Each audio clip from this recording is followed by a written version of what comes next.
अरे भक्तों, मैं तुम्हें एकादशी का रहस्य बताता हूँ। बहुत समय पहले की बात है।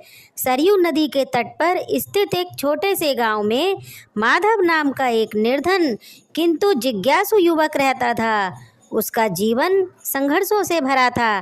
खेती असफल रहती थी, घर में रोग बना रहता था और मन हमेशा अशांत रहता था।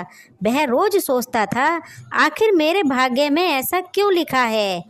एक दिन गांव में वृद्ध साधु आए। उनके चेहरे पर बहुत तेज था और आंखों में गहरा रहस्य था।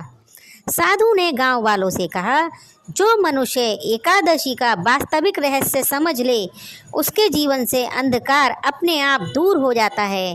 यह सुनकर माधव के मन में कौतूहल जाग गया। वह साधु के पास गया और बोला, महाराज, मैं हर पूजा करता हूँ, फिर भी दुख मेरा पीछा नहीं छोड़ते। एकादशी में ऐसा क्या रहस्य है। साधु मुस्कुराए और बोले, बेटा, एकादशी केवल उपवास नहीं है, यह इंद्रियों पर विजय का दिन है।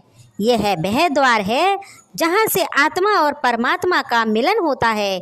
इतना कहकर साधु ने माधव को उस रात एकादशी का व्रत रखने को कहा। स्वयं ध्यान में लीन हो गए। उस रात माधव ने सच्चे मन से एकादशी का व्रत रखा। न अन्न खाया, न क्रोध किया, न किसी के प्रति द्वेष रखा।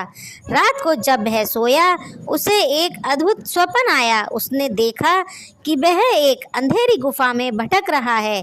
अचानक एक उज्जवल स्त्री प्रकट हुई। उनका तेज सूर्य से भी अधिक था। उन्होंने कहा, मैं एकादशी हूँ। जब जब पृथ्वी पर पाप बढ़ता है, मैं प्रकट होकर मनुष्य को मोक्ष का मार्ग दिखाती हूँ।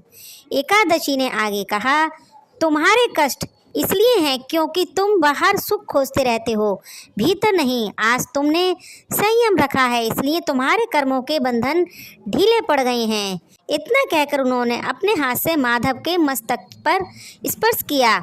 अचानक माधव की नींद खुल गई। उसका मन शांत था, जैसे बरसों का बोझ उतर गया हो। अगले ही दिन से उसके जीवन में परिवर्तन होने लगे। घर का रोग दूर होने लगे, खेती सफल होने लगी और सबसे बड़ा बदलाव उसके स्वभाव में था।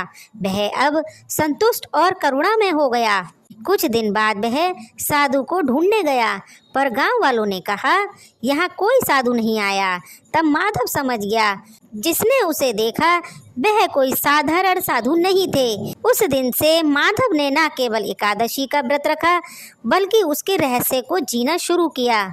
और तब उसे ज्ञात हुआ, एकादशी केवल तिथि नहीं, आत्मा की शुद्धि का रहस्यमय पर्व है। इसीलिए भक्तों, एकादशी का व्रत अवश्य करें, इसके महत्व को समझें और जानें। वीडियो आपको अच्छा लगा तो वीडियो को लाइक करके चैनल को सब्सक्राइब करें। मिलते हैं नए वीडियो में, तब तक के लिए राधे राधे। कमेंट में राधे राधे जरूर लिखें।